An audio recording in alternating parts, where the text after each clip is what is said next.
Hello and welcome to another in-depth Lightroom tutorial. Today I'm gonna take this plain looking raw file of this winterscape and turn it into a beautiful winter wonderland picture like that, while explaining you in detail every single step I do.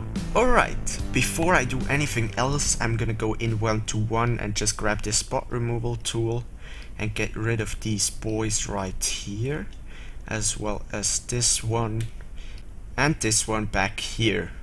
Actually, this string right here, funny fact, this little boat here is attached to the string because otherwise it would just drift downstream. Anyways, let's get started with editing.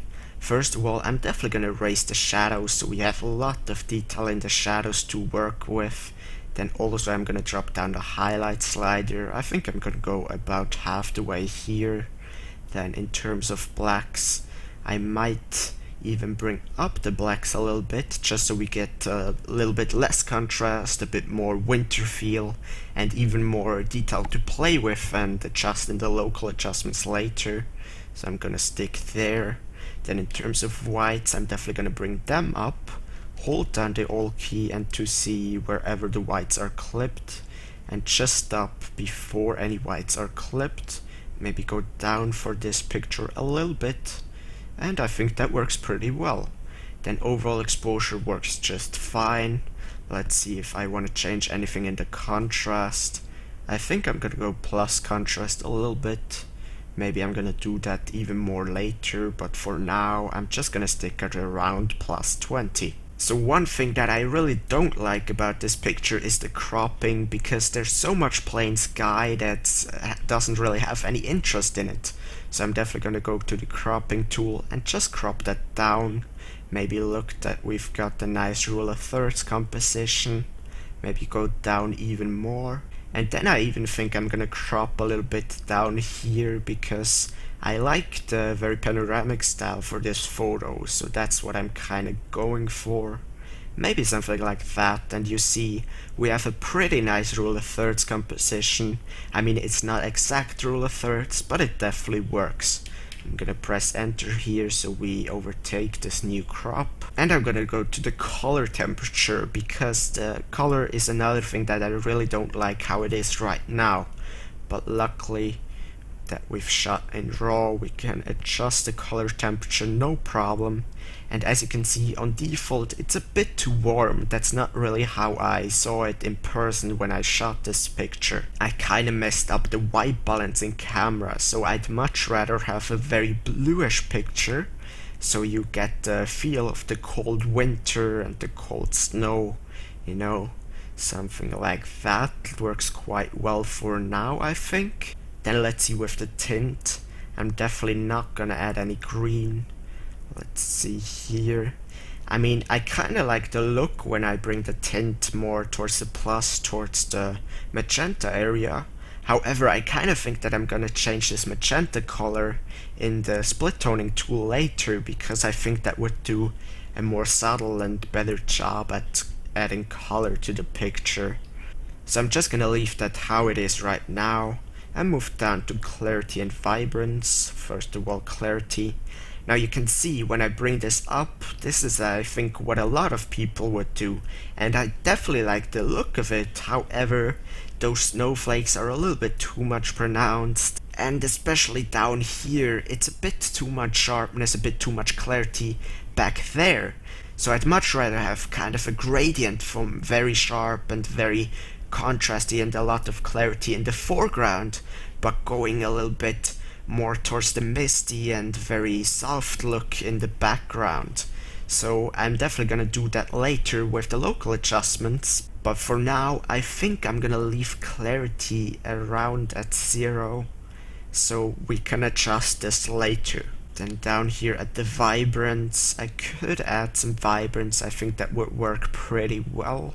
So let me just add a little bit for now. We can always adjust that later. I think there works pretty good. Then let's go down here to the tonal curve. A thing that I always do with all of my pictures, especially, you know, landscapes, cityscapes, is raise the highlight slider down at the tonal curve module, because this slider has a huge impact on your picture. Can you see it? Here's at 0, here's at 100.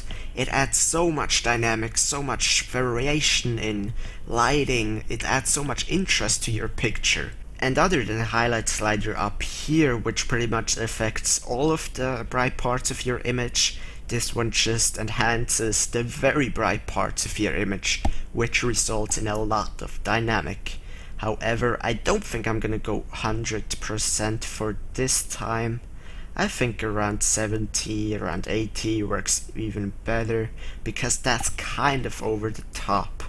So I'm definitely gonna stick around there. Again, here's at 0, and here's at around plus 75. Then these 3 sliders down here don't nearly have as much of an impact to your photo as the highlight slider, but it's definitely still worth to play around with these. I think I'm gonna go minus with this one a little bit to the darks. I think I like the darks where they were, and the shadows doesn't really have a huge impact on the picture, but I kinda like what it does to the trees when I go minus a bit. And then this point curve right here, this is just an additional contrast setting, so I'd suggest you to play around with these and see whatever works best for you. It really helps to give a very, subtle contrast compared to the contrast slider up here. So I actually think I'm gonna go with medium here, because the strong is kind of too much and medium works just perfectly. Now down here at the HSL tool, what you want to do here is just go to Hue, Saturation and Luminance separately, click on this little dot right here and bring it over a color you want to change in your picture. So I'm gonna do that right here, and because we've pretty much only have one color for this photo, which is blue, I'm just gonna change this one. You just want to click on the picture and move your mouse up or down and see what works best for your photo. I might even go a bit plus, just a hint like that. And let's go to saturation and do the same thing. I definitely do not want to take away any saturation, but at the same time I don't want to add any. So I think I'm just gonna reset these 2 colors by double clicking on them. You see there, if you just go to the sliders and let's say you see blue in the picture and you move around the blue slider, it would just affect the very blues. But by taking this little pointer and going to the color you want to change, it might add some aqua color as well, or in this case purple, because every color is a mixture out of multiple colors. So that's definitely why I use this little pinpointer rather than the sliders directly. Then let's do the same thing with the luminance slider lastly, and I think I might go a little bit plus here. Definitely not minus, just a little bit of plus. And we're already down here at split toning. Now this module is one of my favorites. I really like it. It really helps a lot to add color in your picture, especially with sunsets or other pictures you want to add a lot of color, or even if you just have a very plain looking picture and you want to add some color, because vibrance and saturation just increases the color that is already there. It doesn't add additional color that isn't there. So I definitely like split toning here. Let me just play around with the different colors and saturations. I kinda like that one, but I think blue works a bit better. Let's see here, close to the purplish, as I wanted to do up there. Let me see first of all the blues. Very light blue, and this is kind of even a lighter blue. So I think overall I'm gonna go with some purple. I'm gonna add some purple into the highlights. Let's just see which kind of purple I want to add. Just fine tune the color here. I kinda like this purple going almost to the blues. So I think I'm gonna stick with that, and of course that's way too much saturated, so let me bring down that slider right here and just add a little bit to give a little bit of color. I think I'm gonna stick around there. So you can see here is at 0 and here's at plus 21. Then shadows have the exact same effect on your pictures as highlights, but I usually use highlights a little bit more because I think it works better for a lot of the pictures. But let's play around with the shadows regardless. I kinda like a little bit of warmth into the shadow parts, but I might even like a bit blue, even better. Yeah, something like that. Just so the whole picture isn't full with purple, just so there's a little bit of difference in color from light blue to kind of darker blue to purple up there. And even though I like the color, I think I may have overdone it with the vibrance up here. So let me bring that back just a little bit. And yeah, I think I like that even better. Let's go straight away down to the detail tool. For that you want to zoom in 1:1 and check if there's any sharpening needed. I think this picture is pretty sharp on its own, but I think a bit of plus sharpening could help here. Something like plus 40. Then I want to zoom out again and bring the masking slider to the right while holding down the Alt key, so you see everything that's white is going to be sharpened and everything that's black is not going to be sharpened. So you definitely don't want to sharpen too much of the sky as well as too much of the water, because that would just introduce noise, like especially if you have a very smooth water from a longer exposure time. If you have a very textured water like this one, it doesn't really matter that much, but still you want to make sure you don't select too much of the sky. The noise reduction really isn't one of my favorite adjustments. It kind of makes the whole image look a bit more plasticky, which I really don't like for a lot of my pictures. I'd rather go with a little bit noise and have more sharpness. But you know, if you have too much noise, that's definitely something you want to get rid of and do the trade of sharpness.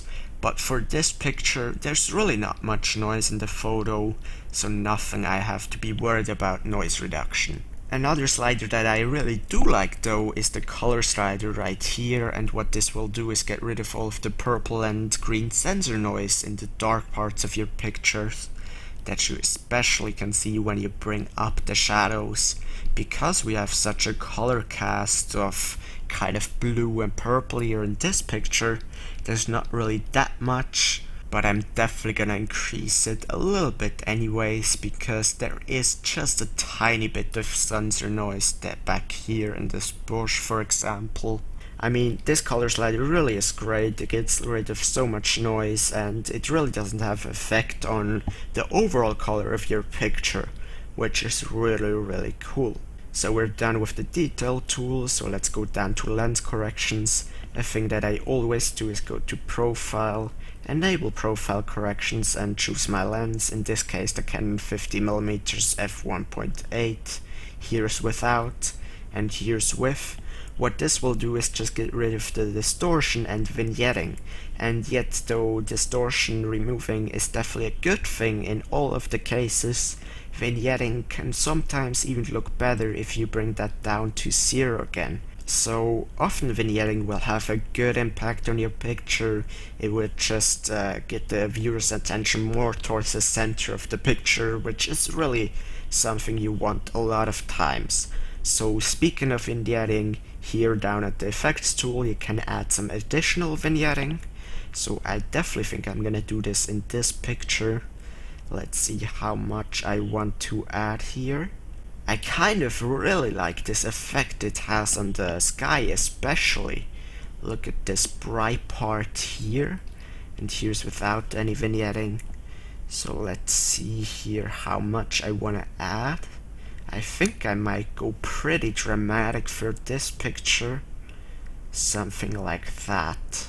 You could play around with these midpoints, roundness, feather and all this stuff, but that really doesn't have a huge impact on your pictures, so I'm just gonna leave that out.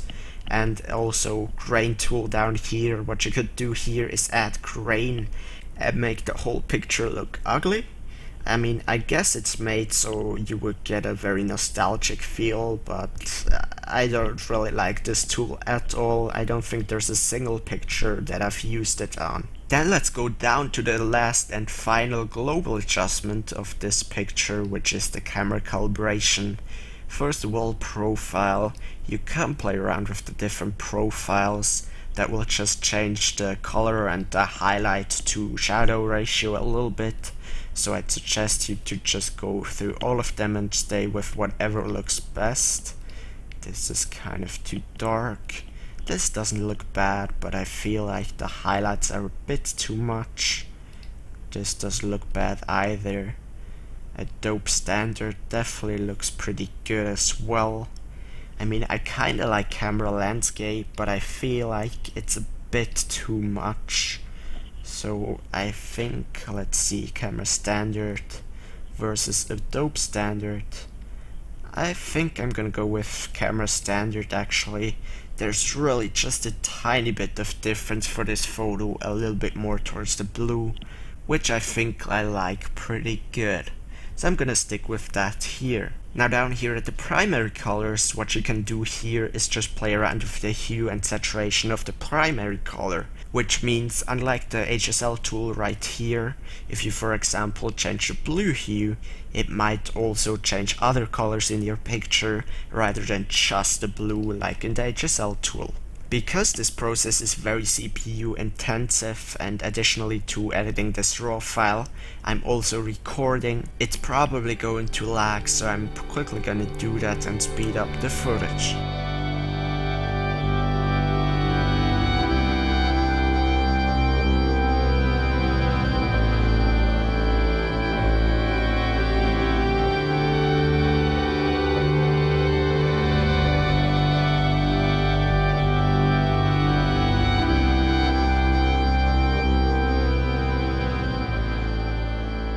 Alright, I'm back after messing around with these sliders. Here is without and here's with. I definitely added some more blue tones, a bit more variance into the whole color of the image, so I definitely like that better than before. And with that said, we're already done with the global adjustments, so let's go up here to the local adjustments. And the first thing I'm gonna do is I think the houses, the roofs right here are a bit too overexposed, but instead of bringing down the highlights, which pretty much changes the whole picture, I'd rather go and take an adjustment brush right here, make sure the feather is to 100, and just go minus highlights and paint over the roofs right here. You know, sometimes there's really not a need to go into your global adjustments and change something if it hurts for the other part of the image. Sometimes you really can just take an adjustment brush and do it locally. Then the next thing I'm gonna deal with is the clarity situation that I've told you at the start of the editing process. So I want this very close part of the image to be very sharp and a lot of clarity, but down here, back here, I want it to be very soft and kind of silky, because I think that would add a lot of dynamic and contrast, so to say, to the photo. So let me just grab a graduated filter for that, just reset everything, and just drag one over the right here. Make sure you have a nice soft edge, something like that. And then let's go up with the clarity for the right part of the image. Because there's already a lot of clarity, I don't think I'm gonna have to add a lot here. So let me just play around with that. Maybe even go something like that, so the buildings back there aren't so much affected. Here is without, and here's with a little bit of plus clarity in the foreground. So I definitely like that. But the main thing I want to do is decrease clarity in this back portion here. So I'm gonna grab another gradient filter and just kinda drag it over the scene like that. Maybe something like this. And just go minus clarity quite a bit. Let's see here. Something like that works quite well, I think. I might even bring it a little bit further to the foreground.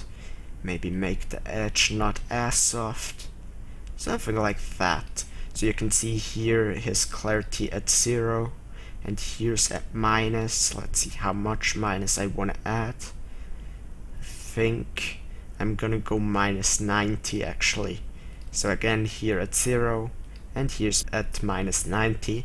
It definitely helps to give a little bit more variation to the picture, and that's what it's all about, to create interest. And then actually I think I'm gonna grab even another gradient filter and just drag it over the very back and the very top portion of the picture here, and go even more minus clarity, just to have this right here completely washed out. So you can see it there, from very sharp in the foreground and a lot of clarity, going to a little bit less, going to even less, going to very soft and very low amount of clarity back there. Alright, so I'm actually pretty happy with the picture already, but I think I'm gonna grab a graduated filter, another one, and just kind of drag it over the bottom portion of the water right here and drop the exposure, just so we have a little bit more vignetting just on the bottom and to kind of close out the image. And let me try and do that on the top portion as well. I'm not sure if that will work on the sky, but let's try. Something like that. I think that works pretty good. So overall, let's just see what we have without any gradient filters, and with.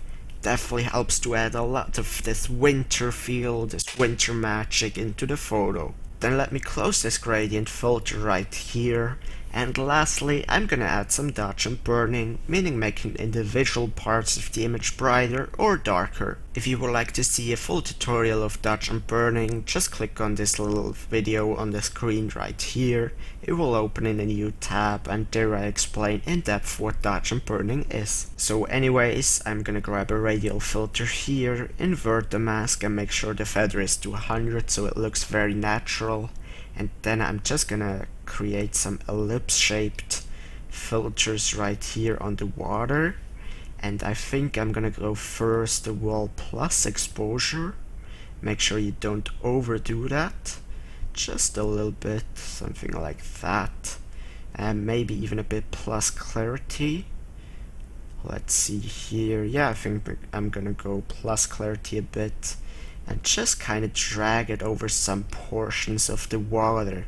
Actually, I think that you can do in addition to that is add some color in this radiant filter. So let me add some pink here. Just a touch of color to give the whole picture a little bit more diversity and a little bit more interest. I think I'm gonna speed the process of me dodge and burning up. Then I'm gonna right click duplicate, maybe one more over here to kind of exaggerate the water over there. Duplicate it again.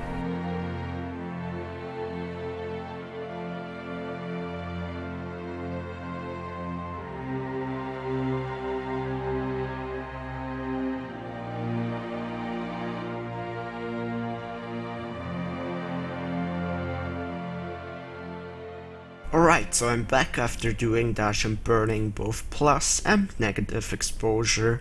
Here is before any dodge and burning, and here's with. So you see, it just complexifies the light, it adds a lot of dynamic once again, and it adds a lot of interest. So dodge and burning really is a very simple thing to do, yet a very effective, and it really can change your whole picture and take it to the next level. Again, here without.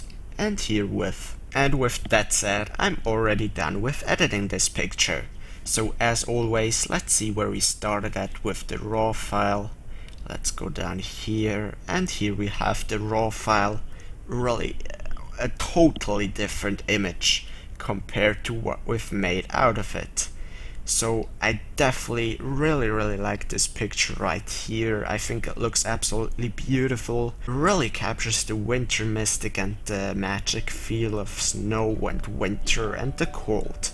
Thank you so much for watching me edit this frosty raw file. If you've enjoyed the video, please give me a thumbs up and maybe even share it on Facebook or Twitter. That definitely helps me out a lot and is hugely appreciated. And of course, be sure to subscribe to see other videos just like this one, photo critiques, other Lightroom edits, all kind of cool stuff in the future. Right now I'm uploading one video every single day of the week, so be sure to subscribe for that.